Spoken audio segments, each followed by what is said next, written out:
जैसा कि last episode में हम लोगों ने देखा था कि लियो वो बारबेरियन क्लान के साथ मिलकर वांग क्लान पर टूट पड़ता है। उनकी की पूरी आर्मी वांग क्लान की धज्जियां उड़ाकर रख देती है। यहाँ पर वांग क्लान के कुछ मास्टर्स भी अपीयर होते हैं जो कि काफी ज्यादा पावरफुल होते हैं, मगर उनके वहां पर आने का भी कोई फायदा नहीं होता क्योंकि बारबेरियंस के पास भी किंग लेवल के फाइटर्स होते हैं और वो भी उनके साथ बराबरी का मुकाबला कर रहे होते हैं। और बारबेरियन क्लान का एक एंसेस्टर जो कि सन एंड मून पावर को यूज कर रहा था, मजबूरन उसे अपनी आइस पावर को यूज करना पड़ता है, जिससे उसकी आंखें हमेशा के लिए बंद हो जाती है क्योंकि वो अब उन आंखों से दोबारा कभी नहीं देख सकता। मगर वो अपनी हेल्प के लिए यहाँ पर अपने भी एंसेस्टर को बुलाना शुरू कर देता है और सारे ही लोग उसके साथ पीछे मुड़कर देखते हैं तो वहां पर हमें एक बहुत ही बड़े प्लेटफॉर्म को दिखाया जाता है जिसे कुछ कल्टीवेटर्स ने होल्ड किया हुआ होता है और उसके साथ साथ वहां पर उस प्लेटफॉर्म के ऊपर एक बहुत ही पावरफुल एंसेस्टर मौजूद था जो कि असल में एक नॉर्मल ह्यूमन के मुकाबले में 10 टाइम्स ज्यादा बड़ा लग रहा था। और हमें यहाँ पर यह भी बताया जाता है कि ये एंसेस्टर असल में डार्क डीमन किंग के नाम से जाना जाता है। उसे वहां पर देखकर बारबेरियंस तो बिल्कुल कांपने लगते हैं कि ये तो वांग क्लान का एंसेस्टर है, यानी वांग क्लान की ट्रू स्ट्रेंथ। और यहाँ पे हमें उस पहले वाले एंसेस्टर को दिखाया जाता है जिसकी आंखें चली गई थी। वो उन लोगों से कह रहा होता है कि हमारा ये सेक्रेट लैंड चाहे सेक्रेट रहे या फिर ना रहे, मगर हमारा एंसेस्टर वो यहाँ पे हमेशा रहेगा और उसके साथ हमारा वांग क्लान भी हमेशा सरवाइव करेगा। इसलिए हमारे एंसेस्टर के आगे झुको और उसकी रेस्पेक्ट करो क्योंकि वो सिर्फ उन लोगों को ही छोड़ते हैं जो कि उनके आगे सर झुकाते हैं, और अगर तुम लोग उनके आगे नहीं झुके और सरेंडर नहीं किया तो तुम्हारा पूरा क्लान मिट्टी में मिला दिया जाएगा। इतने में हम देखते हैं वहां पर कुछ पोर्टल्स खुलना शुरू हो जाते हैं और उन पोर्टल्स के अंदर से गोल्डन जुआन स्टोन्स की बारिश होने लगती है जो कि बहुत ही तेजी से नीचे गिरते जा रहे थे। और अगले ही सीन में हम देखते हैं कि वो एंसेस्टर उन जुआन स्टोन्स के ढेर के ऊपर बैठा हुआ होता है। इसे लग रहा था कि शायद वो सारे जुआन स्टोन्स की पावर्स को एब्जॉर्ब करके अपनी एनर्जी चार्ज करेगा और उसके साथ ही अटैक करेगा। और लियो को दिखाई देता है कि अचानक से उस एंसेस्टर की बॉडी से एक डार्क ऑरा रिलीज होना शुरू हो गया है। और दूसरी तरफ वो एंसेस्टर लियो से कह रहा होता है तुम्हें क्या लगा था कि तुम्हारे जैसा कोई मामूली वॉरियर हमारे वांग क्लान की इनहेरिटेंस को खत्म कर सकता है? आज तुम्हें पता चलेगा कि वांग क्लान की लेगेसी क्या है, क्योंकि अब कुछ ही देर में यहाँ पर लाशों का ढेर लगने वाला है और यहाँ ये पूरा ग्राउंड खून से भर दिया जाएगा। ये कहने की देर थी कि अचानक उस एंसेस्टर की बॉडी से वो डार्क एनर्जी रिलीज होते हुए पूरे ग्राउंड में फैलना शुरू हो जाती है और जो भी उसे टकराता है वहीं उसकी मौत हो जाती है। और बारबेरियंस वो फौरन से एक दूसरे से कहते हैं कि जिसका कल्टीवेशन लेवल लो है वो फौरन से वहां से दूर हट जाए। वो डार्क एनर्जी इतनी ज्यादा खतरनाक होती है कि जिस भी बंदे से टकराती है उसके फ्लैश एंड ब्लड को तो ऐसे इरेज कर देती है जैसे कि वो उसके लिए कोई बात ही ना हो। ये देखते हुए लियो को भी अब खतरा महसूस होता है और वो फौरन से अपने चारों तरफ एक बैरियर बना लेता है ताकि वो अपने साथ बाकी लोगों की भी जान बचा सके।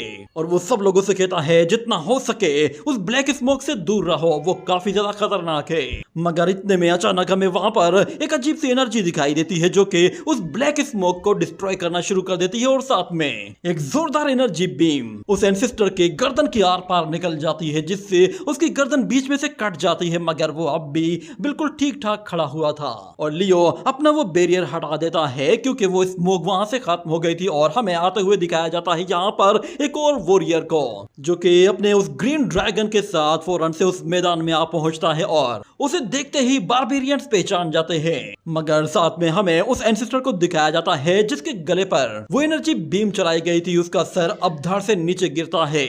और वो न्यू वॉरियर भी अपनी बड़ी सी कुल्हाड़ी लेकर उस सिर के बिल्कुल पास आकर पहुंच जाता है और कहता है कि मैंने तुम्हारा सर सिर्फ इसलिए उड़ाया है ताकि मैं अपने मरने वाले उन हीरोज को ट्रिब्यूट दे सकूं। ये कहते ही वो उस सिर को अपने पैरों तले मसल देता है और फिर हमें जब उसका चेहरा दिखाया जाता है तो बारबेरियंस खुशी के मारे झूम उठते हैं और कहते हैं कि ये तो बारबेरियन गॉड ऑफ वार है। और कुछ लोग उसे बारबेरियन किंग के नाम से पुकारते हैं। अब उनके किंग के आने की वजह से अब उनका पलड़ा भी काफी भारी पड़ने लगा था क्योंकि वो किंग अनडिफिटेबल था, उसे आज से पहले किसी ने भी नहीं हराया था और आज भी ऐसा ही लग रहा था कि शायद वो बाजी मारेगा। मगर यहाँ पर डोंग फेंग मैन वो लियो को बताता है कि ये हमारे क्लान के लीडर का यंगर ब्रदर है जो कि आज से हजारों साल पहले कहीं गायब हो गया था। हम लोगों में से किसी को भी ये मालूम नहीं था कि वो अब भी जिंदा है और अचानक से इस तरह लौट आएगा।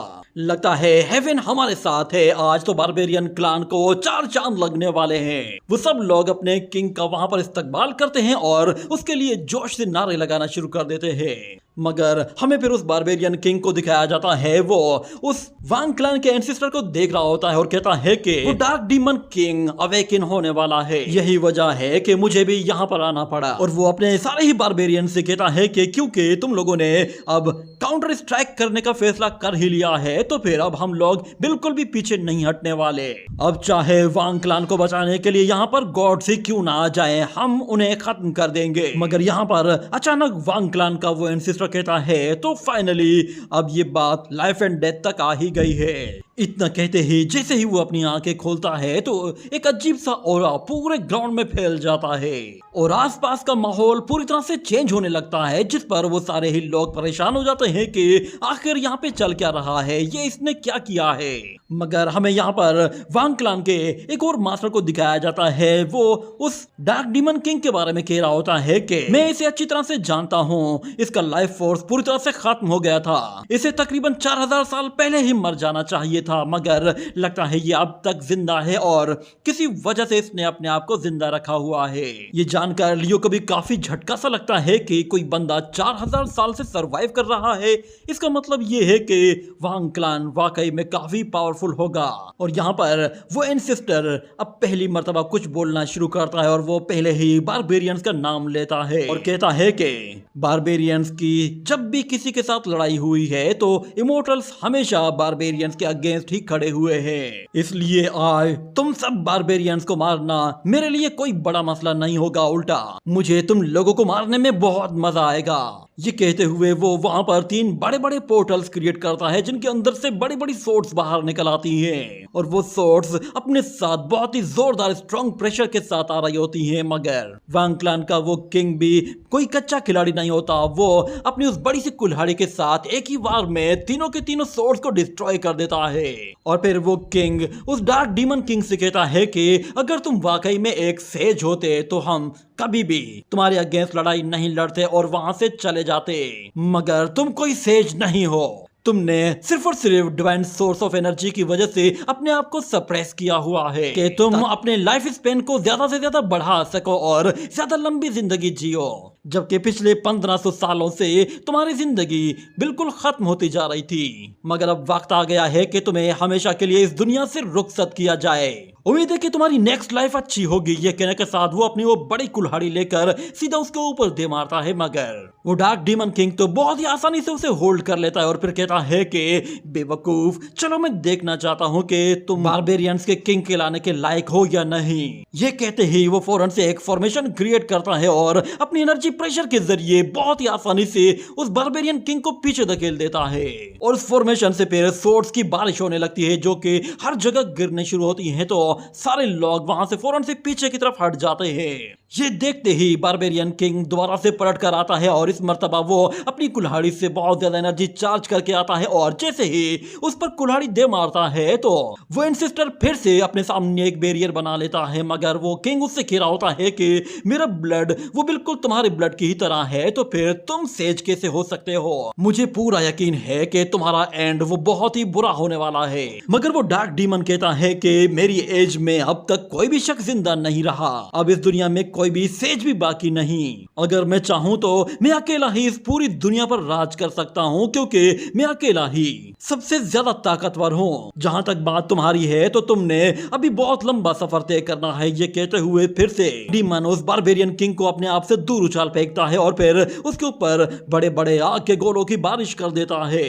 ये देखते ही बारबेरियन किंग अपने उस ड्रैगन के साथ पीछे हटता है और वो देखता है कि वो बड़े बड़े आग के गोले उसी की तरफ आ रहे हैं। और यहाँ पे हमें बताया जाता है कि बारबेरियन किंग की जो असल पावर है वो क्लोज कॉम्बैट से है, मगर जहां तक बात उस डार्क डीमन किंग की है तो वो उसे अपने करीब ही नहीं आने दे रहा। अगर ऐसा ही चलता रहा तो बारबेरियन किंग ज्यादा टाइम तक सरवाइव नहीं कर पाएगा और अपने ट्रू स्ट्रेंथ शो ही नहीं कर पाएगा। यहाँ पर बारबेरियन किंग के चारों तरफ वो फ्यूम फैलता जा रहा होता है और उसके साथ साथ बड़े बड़े स्टोन्स भी उड़ते हुए उसी की तरफ आ रहे होते हैं, जिनसे बचते हुए वो आहिस्ता आहिस्ता आगे बढ़ने की कोशिश करता है। और उसका ड्रैगन भी काफी ज्यादा फ्लेक्सिबल होता है, तो वो उन स्टोन्स को डॉज करते करते वहां से बाहर निकलना चाहता था। मगर यहाँ पर लियो वो उन अटैक से बचने के लिए फिर से एक बैरियर बना लेता है और सारे बारबेरियंस देखते हैं कि उनका बारबेरियन किंग तो यहाँ पर फंस गया है। क्या ये जगह वाकई में राइजिंग ड्रैगन फेंग शुई है, जहां सिर्फ वांग क्लान ही सरवाइव कर सकता है। मगर लियो को यहाँ पे कुछ गड़बड़ नजर आ रही होती है। वो फौरन से यहाँ पर युआन टियानशी आइस का इस्तेमाल करता है और उस डार्क डीमन किंग के सोर्स ऑफ एनर्जी का पता लगाने की कोशिश करता है कि आखिर उसके अंदर इतनी एनर्जी कहां से आ रही है। तो वो सारे युआन स्टोन्स को भी देख लेता है कि वो युआन स्टोन्स की पावर का यूज नहीं कर रहा, मगर उन युआन स्टोन्स के नीचे कुछ और स्टोन्स मौजूद हैं। लियो को यहाँ पे पता चल जाता है कि कुछ डिवाइन स्टोन्स उन सारे स्टोन्स के नीचे छुपे हुए हैं और उस डार्क डीमन किंग ने अपने आप को उन स्टोन्स के साथ सील किया हुआ है। यही वजह है कि वो इतने ज्यादा पावरफुल अटैक्स कर पा रहा है। यानी कि इसकी इमोर्टैलिटी बस वो नाम की ही इमोर्टैलिटी है। ऐसी इमोर्टैलिटी का क्या फायदा जिसमें हमें खुद को डिवाइन स्टोन्स के साथ सील करना पड़े। उसे ये भी पता चल जाता है कि ये divine stones unlimited energy provide कर सकते हैं, जिसका मतलब ये है कि ये लड़ाई तब तक चलती रहेगी जब तक बारबेरियन किंग नहीं मर जाता। मगर लियो के पास अभी भी युआन टियानशी इनहेरिटेंस होती है, तो उसके पास एक आइडिया आता है। वो कहता है कि क्यों ना मैं इन डिवाइन सोर्स को ही कट ऑफ कर दूं। वो फौरन से यहाँ पर अपने triple immortal binding seal technique को यूज करता है, जिसके जरिए वो अपनी एनर्जी को चोरी छुपे उन सारे युआन स्टोन्स के अंदर ट्रांसफर कर देता है। एनर्जी का किसी को पता भी नहीं चलता। वो डिवाइन स्टोन्स पूरी तरह से सील्ड हो जाते हैं, जिसकी वजह से उनकी एनर्जी वो ऊपर तक नहीं जा पाती और उस डार्क डीमन किंग को पता चल जाता है कि कुछ तो गड़बड़ है। और लियो को ये बात अब पूरी तरह से श्योर हो जाती है कि ये बंदा उन स्टोन्स को ही यूज कर रहा था, जिसकी वजह से उसकी स्पिरिचुअल एनर्जी तेजी से बढ़ती जा रही थी। मगर क्योंकि मैंने उन्हें सील कर दिया है, तो अब मुझे नहीं लगता कि ये उन पावर्स को दोबारा यूज कर पाएगा। उसका ये पावर सोर्स अब उसकी वीकनेस बनने वाला है। और दूसरी तरफ से हमें दिखाया जाता है बारबेरियन किंग देखता है कि वो स्टोन सब खत्म होने लगे हैं, जबकि लियो फौरन से उस एंसेस्टर पर अटैक करने के लिए फौरन अपनी ड्रैगन टेक्निक को यूज करता है। तो उसके वो डिवाइन ड्रैगन ओल्ड मैन के चारों तरफ आना शुरू हो जाते हैं। ये देखकर वो ओल्ड मैन भी हैरान हो गया था कि ये ड्रैगन्स कहां से आ गए। मगर लियो उसे पूरी तरह से उन स्टोन्स के ऊपर से हटाना चाहता था। इसके लिए वो तीनों ड्रैगन्स के साथ एक बार में ही उस पर अटैक करता है, जिसकी वजह से उस एंसेस्टर को वहां से दूर हटना पड़ता है। इतने में बारबेरियन किंग अपनी पूरी ताकत के साथ एक बहुत ही पावरफुल एनर्जी अटैक करते हुए अपनी वो कुल्हाड़ी उसके सिर पे दे मारता है। मगर हमें दिखाया जाता है कि उसकी एनर्जी इतनी ज्यादा होती है कि सब लोग बिल्कुल हिल कर रह जाते हैं। और जब हमें वो अटैक दिखाया जाता है तो वो उस डार्क डीमन किंग की बॉडी के अंदर घुसा हुआ होता है, मगर किसी तरह वो डार्क डीमन उससे सरवाइव कर जाता है और उस एंसेस्टर को पीछे हटाते हुए उसकी कुल्हाड़ी को भी बाहर निकाल फेंकता है। मगर यहाँ पर लियो जैसे ही वो अपनी अगली चाल चलने वाला था, अचानक उसे फील होता है कि यहाँ का तो ऑरा ही बिल्कुल चेंज हो गया है। असल में डार्क डीमन किंग को उसके बारे में पता चल गया था। उसने फौरन से लियो को अपने एक इल्यूजन में फंसा लिया था और फिर लियो को उस डार्क डीमन किंग की आवाज सुनाई देती है। वो कहता है कि आज से 4000 साल पहले एक सफेद ड्रेस वाले डिवाइन किंग ने मेरे डाउ हार्ट को पूरी तरह से डिस्ट्रॉय कर दिया था और मेरे डाउ पाथ को इतना ज्यादा फोर्स किया था कि मुझे फिर बहुत लंबे टाइम तक अपने आप को हील करना पड़ा। उसके बाद से मैं कभी भी उस डाउ हार्ट को अचीव नहीं कर पाया और इतने लंबे टाइम के बाद जाकर मैंने आज उसी तरह की कल्टीवेशन वाले किसी और वॉरियर को देखा है, जो कि सेम टाइप की सीक्रेट टेक्निक्स को यूज कर पा रहा है। इतना कहते हुए वो अपनी स्पिरिचुअल एनर्जी से लियो को चारों तरफ से जकड़े हुए होता है और कहता है कि मैं तुम्हारे जैसे लोगों को सरवाइव करने का कोई चांस नहीं दूंगा, तुम्हारी बॉडी के मैं आज टुकड़े टुकड़े कर दूंगा। मगर इतने में अचानक से वो इल्यूजन टूटने लगता है, क्योंकि वो सारी स्पिरिचुअल एनर्जी डिस्ट्रॉय होना शुरू हो गई थी। असल में उस बारबेरियन किंग ने अपने अटैक करते हुए लियो को उस इल्यूजन से बाहर निकाल दिया था। और वो एंसेस्टर यहाँ पर लियो से कहता है कि बच्चे तुमने काफी अच्छा काम किया है, बस अब सब कुछ मुझ पर छोड़ दो और तुम बैठकर बस तमाशा देखो। इतना कहते ही वो अपनी उस बड़ी सी कुल्हाड़ी को हवा में ऊपर लहराता है, तो उससे निकलने वाली एनर्जी ऊपर स्पेस में एक बहुत ही बड़ी स्पेस रिफ्ट खोल देती है, जिससे उसका वो ड्रैगन फौरन से बाहर निकल आता है। ये टेक्निक देखते हुए यहाँ पर एक दूसरा बारबेरियन किंग कहता है कि ये तो हमारी बारबेरियन की बैटल टेक्निक है। इतना कहते हुए यहाँ पर वो बारबेरियन किंग बहुत ही तेजी से उस डार्क डीमन की तरफ आगे बढ़ता है, मगर वो डार्क डीमन फौरन से अपना मुंह खोलता है और अपने मुंह के अंदर से एक पर्पल सोड बाहर निकाल लेता है। और उसके साथ जैसे ही वो एक स्प्लैश अटैक करता है तो वो बारबेरियन किंग के स्प्लैश अटैक को डिस्ट्रॉय कर देता है, और साथ में वो बारबेरियन किंग उस पर एक और बार अटैक करने के लिए अपना एक बहुत ही पावरफुल स्प्लैश अटैक रिलीज करता है, मगर यहाँ पर भी वो पर्पल सोड बहुत ही आसानी से उस अटैक को रोक लेती है। और इस तरह उन दोनों के बीच में अब क्लोज कॉम्बैट शुरू होने वाली थी, क्योंकि सोड के साथ वो लोग एक दूसरे से दूर रहकर फाइट नहीं कर सकते। इसके लिए उन्हें एक दूसरे के करीब आना होगा, और करीब से फाइट करने में बारबेरियन किंग बहुत ही अच्छा है, क्योंकि करीब से वो ज्यादा ताकतवर हमले कर सकता है। और यहाँ पर वो अब थोड़ा सा भारी भी पड़ने लगा था। इतने में हम देखते हैं वो व्हाइट टाइगर और अपने ग्रीन ड्रैगन की पावर को एक साथ अपनी उस बड़ी सी कुल्हाड़ी के अंदर एब्जॉर्ब करना शुरू कर देता है, जिसे वो wrath of the barbarian king के नाम से पुकारता है। और फिर उस डार्क डीमन किंग पर जैसे ही उसके साथ अटैक करने के लिए जाता है तो उसका एनर्जी और अचानक से इतना ज्यादा फैलना शुरू हो जाता है कि सारे वॉरियर्स हैरान हो जाते हैं। और ऊपर से हमें उस बारबेरियन किंग को दिखाया जाता है जैसे कि वो कुछ इशारों में कुछ कहना चाह रहा हो, मगर यहाँ पर वो डार्क डीमन किंग 9 हेवन 10 अर्थ टेक्निक को यूज करता है, जिसके जरिए वो उस बारबेरियन के सामने बड़े बड़े दरवाजे खड़े कर देता है जो कि बहुत ही ज्यादा स्ट्रॉन्ग होते हैं। और वो ओल्ड मैन उस बारबेरियन किंग से कह रहा होता है कि ये टेक्निक असल में डीमन डिसेंडेंट टेक्निक है, जिसे डीमन गॉड्स के साथ अचीव किया है। और हमें दिखाया जाता है जैसे ही बारबेरियन किंग अपना अटैक उस गेट पर करता है तो फर्स्ट गेट से ही उसका अटैक आगे नहीं बढ़ पाता, मगर उससे निकलने वाली एनर्जी इतनी स्ट्रॉन्ग होती है कि आसपास के वॉरियर्स वो उस एनर्जी प्रेशर को ही बर्दाश्त नहीं कर पा रहे थे। जबकि डार्क डीमन किंग अपनी बॉडी से इतनी ज्यादा एनर्जी रिलीज कर रहा होता है कि बारबेरियन किंग उस एनर्जी से आगे नहीं बढ़ पा रहा था। ये देखते हुए डोंगफेंग मैन वो काफी ज्यादा घबरा जाता है कि अगर ऐसा ही चलता रहा तो बारबेरियन किंग वो उस एनर्जी में ज्यादा टाइम तक सरवाइव नहीं कर पाएगा। मगर बारबेरियन किंग अपने सारे ही बारबेरियंस को कहता है सब लोग पीछे रहो। इस डार्क डीमन किंग को क्या लगता है कि ये इसकी ट्रू स्ट्रेंथ है और इसके आगे हम लोग झुक जाएंगे। इसकी स्ट्रेंथ मेरी स्ट्रेंथ के बिल्कुल आधे में भी नहीं है। मगर यहाँ पर डार्क डीमन किंग वो अपनी पावर को बढ़ाते जा रहा होता है और वो बारबेरियन किंग से कहता है कि इस डार्कनेस के अंदर मैं सबसे ज्यादा ताकतवर हूँ। जब तक डार्कनेस है मैं इनविंसिबल रहूंगा। बारबेरियन किंग यहाँ पर अब काफी ज्यादा मुश्किल सिचुएशन में होता है क्योंकि वो अब आगे बढ़ ही नहीं पा रहा था। और डोंगफेंग मैन कहता है बारबेरियन किंग शायद ये फाइट हारने वाला है, मगर यहाँ पर लियो उन्हें रोकते हुए कहता है कि नहीं, हमें आगे नहीं बढ़ना चाहिए। मेरे ख्याल से बारबेरियन किंग ने जानबूझकर उसे यहाँ पर रोका हुआ है।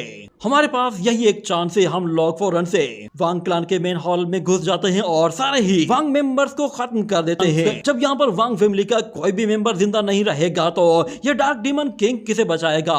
जैसे ही इसकी अटेंशन डाइवर्ट होगी, बारबेरियन किंग के पास एक अच्छा मौका होगा, वो अपनी पूरी ताकत से हमला कर पाएगा। ये सुनने के बाद डोंगफेंग मैन को उसकी बात समझ में आ जाती है और वो लोग एक साथ मिलकर उन सारे ही वांग मेंबर्स पर एक बार में ही टूट पड़ते हैं और अपने सामने आने वाले सभी लोगों को चुन चुन कर मारना शुरू कर देते हैं। यहाँ पर अब वांग फैमिली के पास कोई पावरफुल मास्टर नहीं था, ना ही उन्हें कोई गाइड करने वाला बंदा मौजूद था जो कि उन्हें बताए कि उन्हें क्या करना है। इसीलिए बारबेरियंस के लिए बहुत ही आसान हो जाता है उन बिखरे हुए लोगों को चुन चुन कर मारना, उनके लिए जैसे बच्चों का खेल हो। ऊपर से लियो जितना ताकतवर था तो कोई भी मेंबर उसके सामने नहीं टिक पाता। जब वहां पर वांग फैमिली का वो डार्क डीमन देखता है कि वो लोग सब कुछ डिस्ट्रॉय कर रहे हैं तो वो फौरन से उस बारबेरियन किंग से अपना एक हाथ हटाकर अपने एक दूसरे हाथ के साथ उन सारे ही वॉरियर्स पर अटैक करने की कोशिश करता है, जिससे बारबेरियन किंग को मौका मिल जाता है और वो डार्क डीमन किंग से कहता है कि तुम्हारा अपोनेंट मैं हूं, इसलिए अपना ध्यान इधर करो। ये कहते ही वो डार्क डीमन किंग पर अपने उस कुल्हाड़ी से पूरी ताकत के साथ हमला करता है और ये अटैक बिल्कुल ठीक जगह पर जाकर लगता भी है, मगर डार्क डीमन किंग उससे बस हल्का सा इंजर्ड होता है और पलटवार करते हुए बारबेरियन किंग को भी इंजर्ड कर देता है।